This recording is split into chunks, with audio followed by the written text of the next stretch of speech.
Join me now in our opening prayer, which is found in our bulletin.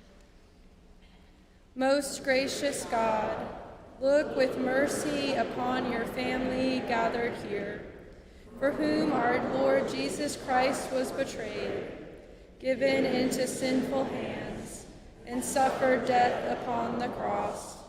Strengthen our faith and forgive our betrayals, as we enter the way of his passion, through him who lives and reigns with you and the Holy Spirit, forever and ever.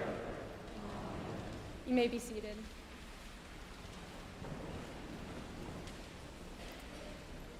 The Old Testament reading is Isaiah chapter 52, beginning with the 13th verse. Behold, my servant shall prosper, he shall be exalted and lifted up, and shall be very high. As many were astonished at him, his appearance was so marred beyond human semblance, and his form beyond that of the sons of men. So shall he startle many nations.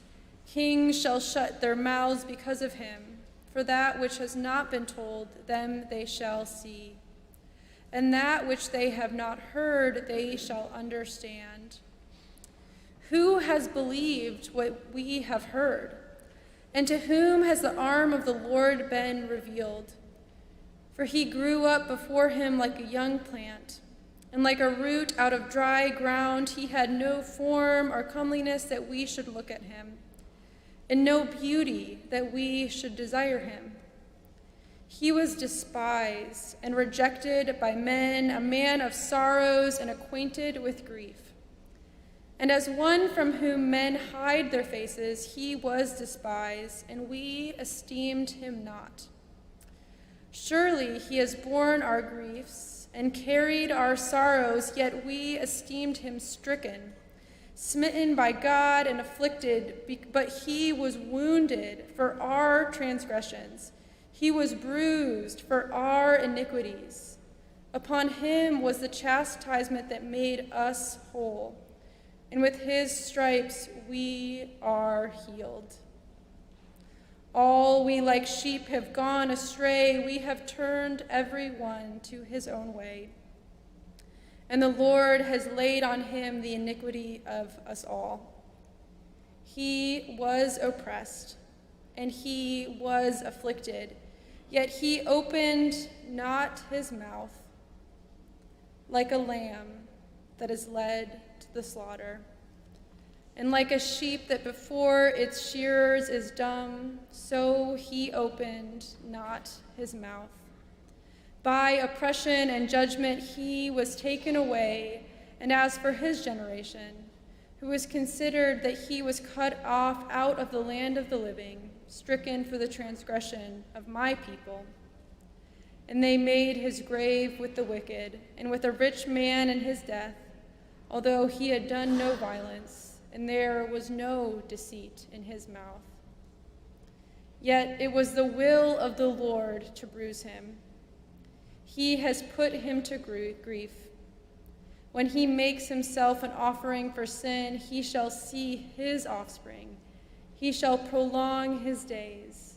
The will of the Lord shall prosper in his hand. He shall see the fruit of the travail in his soul and be satisfied. By his knowledge shall the righteous one, my servant, make many to be accounted, and he shall bear their iniquities. Therefore I will divide him a portion with the great, and he shall divide the spoil with the strong, because he poured out his soul to death and was numbered with the transgressors. Yet he bore the sin of many and made intercession for the transgressors. This is the word of God for the people of God. Thanks be to God.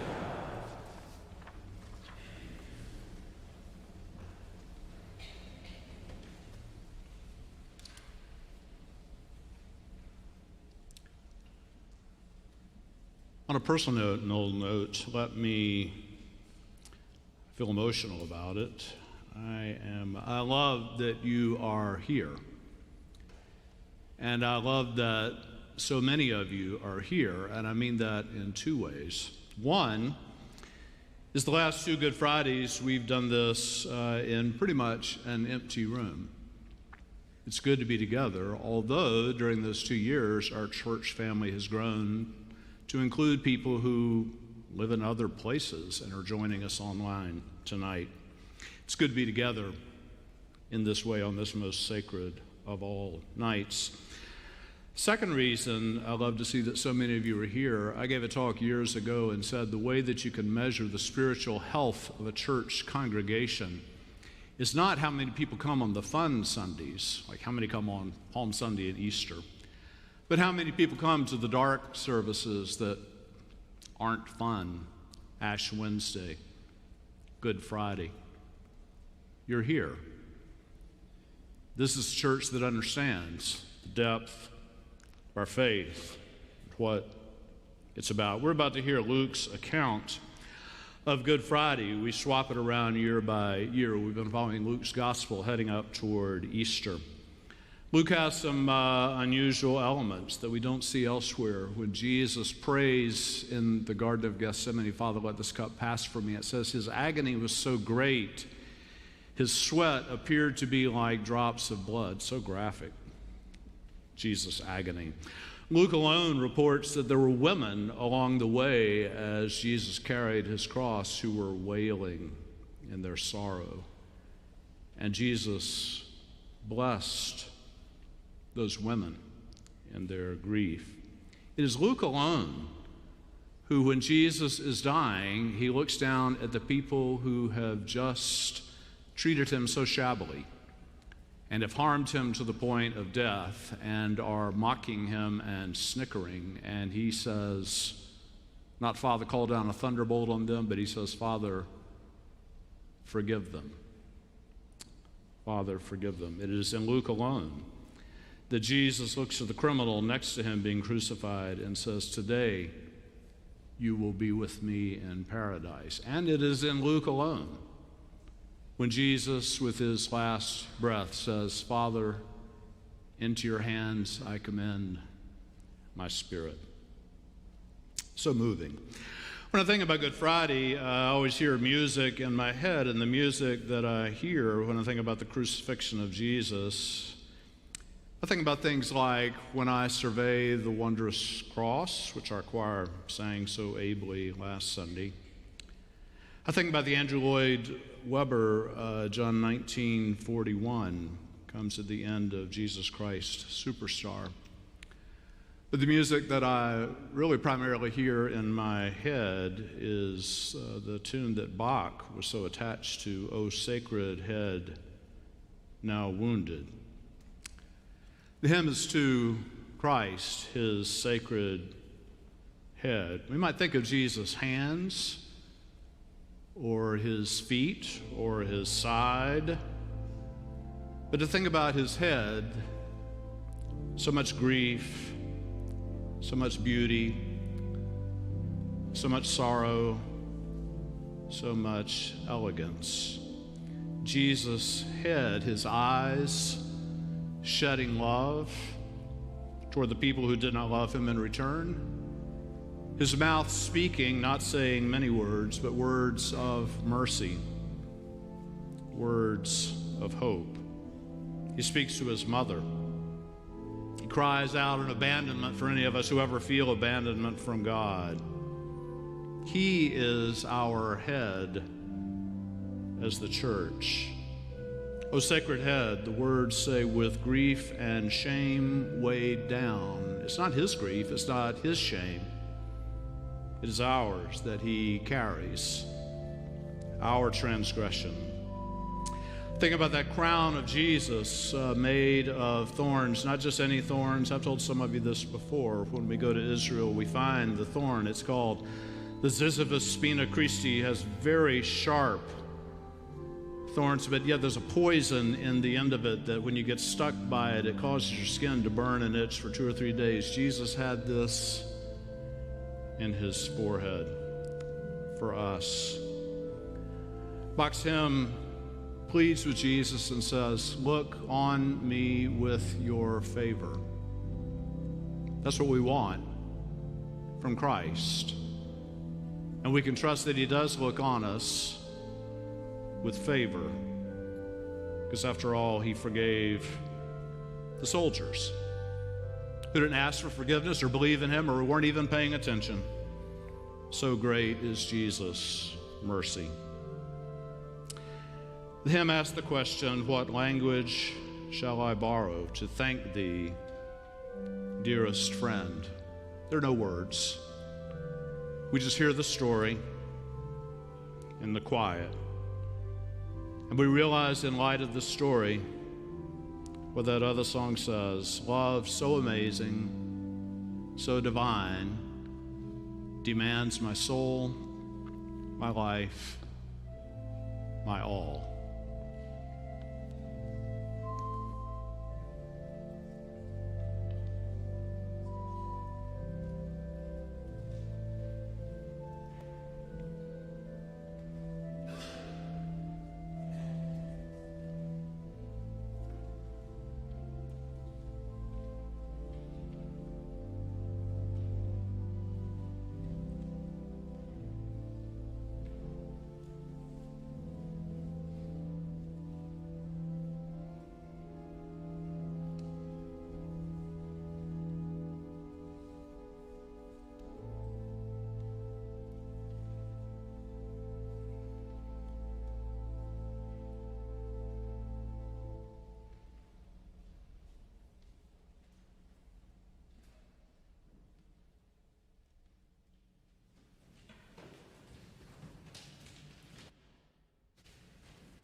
And Jesus went, as was his custom, to the Mount of Olives, and the disciples followed him.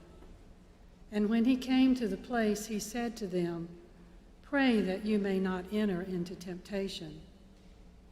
And he withdrew from them about a stone's throw, and knelt down and prayed, "Father, if you are willing, remove this cup from me.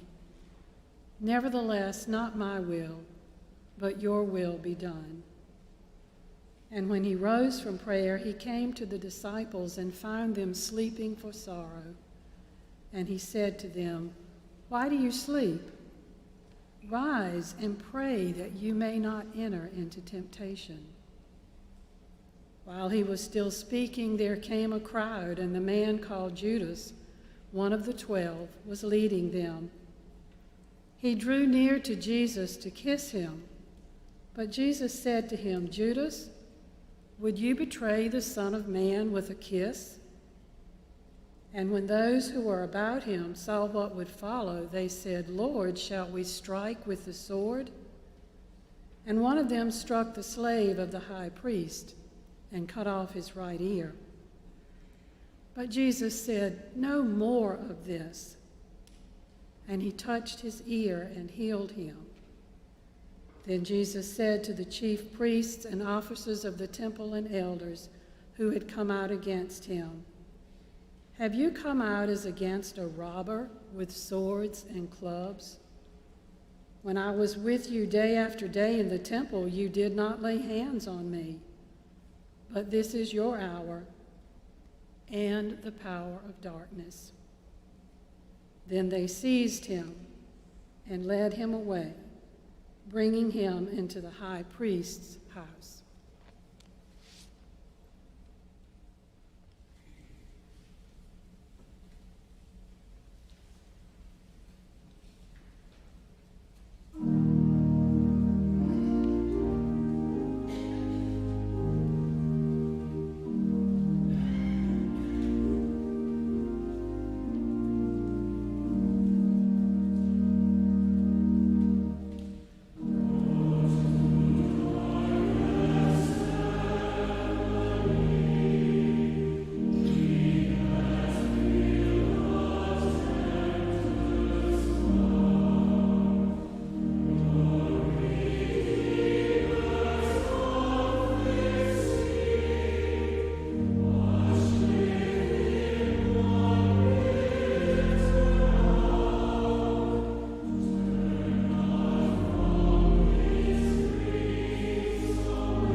Peter followed at a distance, and when they had kindled the fire in the middle of the courtyard and sat down together, Peter sat among them. Then a maid, seeing him as he sat in the light gazing at him, said, "This man was also with him." But he denied it, saying, "Woman, I do not know him." And a little later, someone else saw him and said, You are one of them." But Peter said, "Man, I am not." And after an interval of about an hour, still another insisted, saying, "Certainly this man was with him, for he is a Galilean." But Peter said, "Man, I do not know what you are saying." And immediately, while he was speaking, the cock crowed. And the Lord turned and looked to Peter. And Peter remembered the word of the Lord, how he had said to him, "Before the cock crows today, you will deny me 3 times." And he went out and wept bitterly.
Now the men who were holding Jesus mocked him and beat him.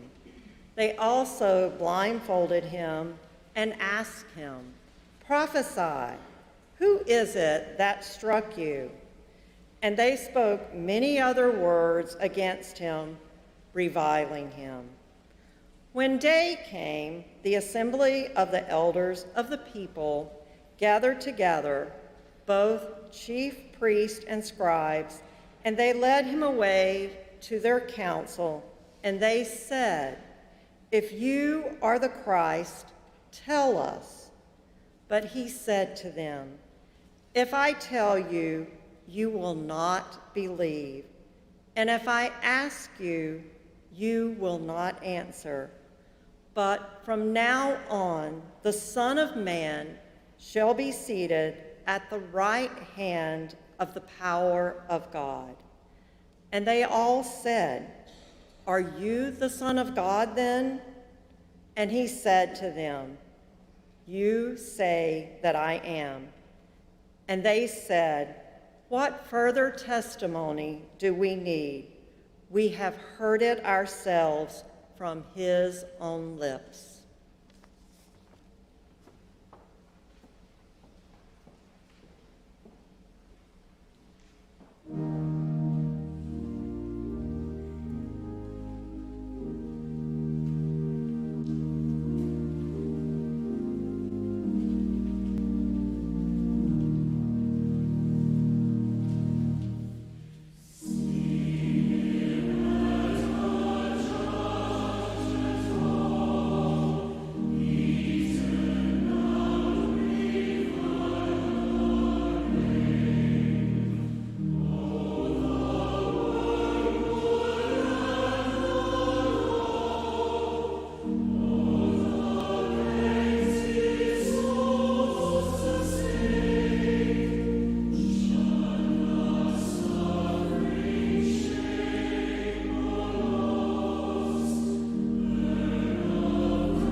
Then the whole company of them arose and brought him before Pilate. And they began to accuse him, saying, "We found this man perverting our nation and forbidding us to give tribute to Caesar, and saying that he himself is Christ, a king." And Pilate asked him, "Are you the king of the Jews?" And he answered him, "You have said so." And Pilate said to the chief priests and the multitudes, "I find no crime in this man." But they were urgent, saying, "He stirs up the people, teaching throughout all Judea, from Galilee even to this place." When Pilate heard this, he asked whether the man was a Galilean. And when he learned that he belonged to Herod's jurisdiction, he sent him over to Herod, who was himself in Jerusalem at that time. When Herod saw Jesus, he was very glad, for he had long desired to see him, because he had heard about him, and he was hoping to see some sign done by him. So he questioned him at some length, but he made no answer. The chief priests and the scribes stood by, vehemently accusing him. And Herod, with his soldiers, treated him with contempt and mocked him. Then, arraying him in gorgeous apparel, he sent him back to Pilate. And Herod and Pilate became friends with each other that very day, for before that they had been enemies.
Pilate then called together the chief priests and the rulers and the people, and said to them, "You brought me this man as one who is perverting the people, and after examining him before you, behold, I did not find this man guilty of any of your charges against him.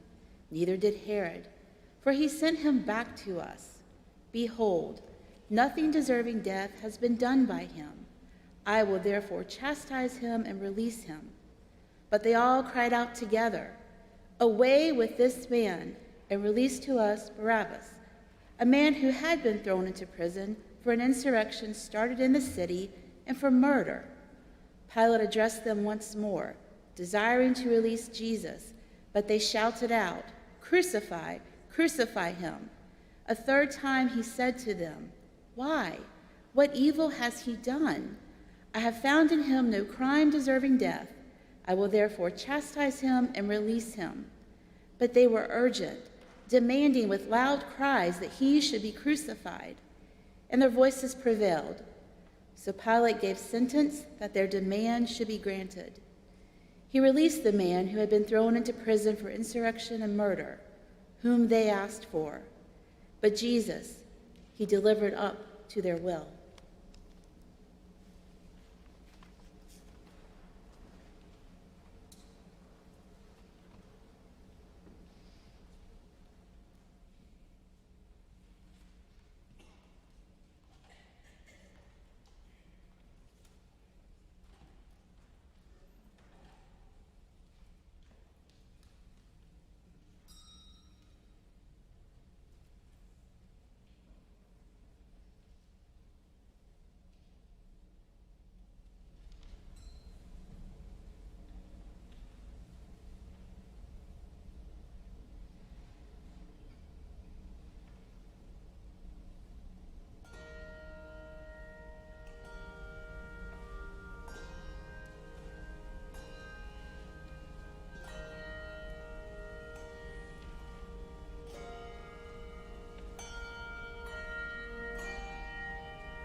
And as they led him away, they seized one Simon of Cyrene and laid on him the cross to carry it behind Jesus. And there followed a great multitude of the people and of women who bewailed and lamented him. But Jesus, turning to them, said, "Daughters of Jerusalem, do not weep for me, but weep for yourselves and for your children." 2 others also, who were criminals, were led away to be put to death with him. And when they came to the place which is called the Skull, there they crucified him and the criminals, one on the right and one on the left. And Jesus said, "Father, forgive them, for they know not what they do." And they cast lots to divide his garments, and the people stood by watching. But the rulers scoffed at him, saying, "He saved others, let him save himself. If he is the Christ of God, his chosen one." The soldiers also mocked him, coming up and offering him vinegar, and saying, "If you are the king of the Jews, save yourself." There was also an inscription over him, "This is the King of the Jews." One of the criminals who were hanged railed at him, saying, "Are you not the Christ? Save yourself and us." But the other rebuked him, saying, "Do you not fear God, since you are under the same sentence of condemnation? And we indeed justly, for we are receiving the due reward of our deeds, but this man has done nothing wrong." And he said, "Jesus, remember me when you come into your kingdom." And he said to him, "Truly I say to you, today you will be with me in paradise."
It was now about the 6th hour, and there was darkness over the whole land until the 9th hour, while the sun's light failed.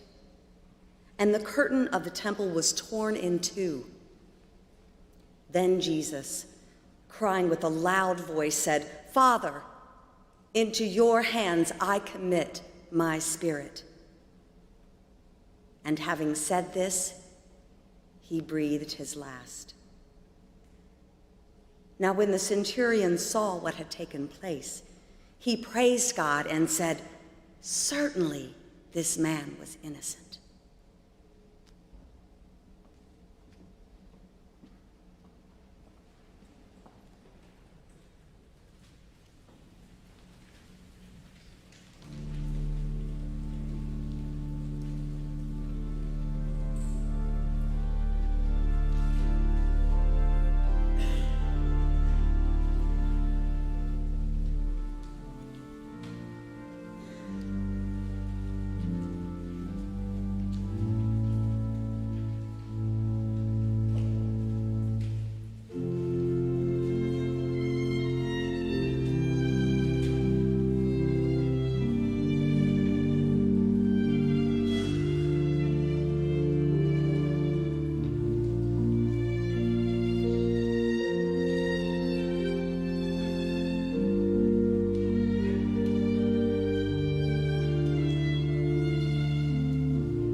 Now there was a man named Joseph from the Jewish town of Arimathea.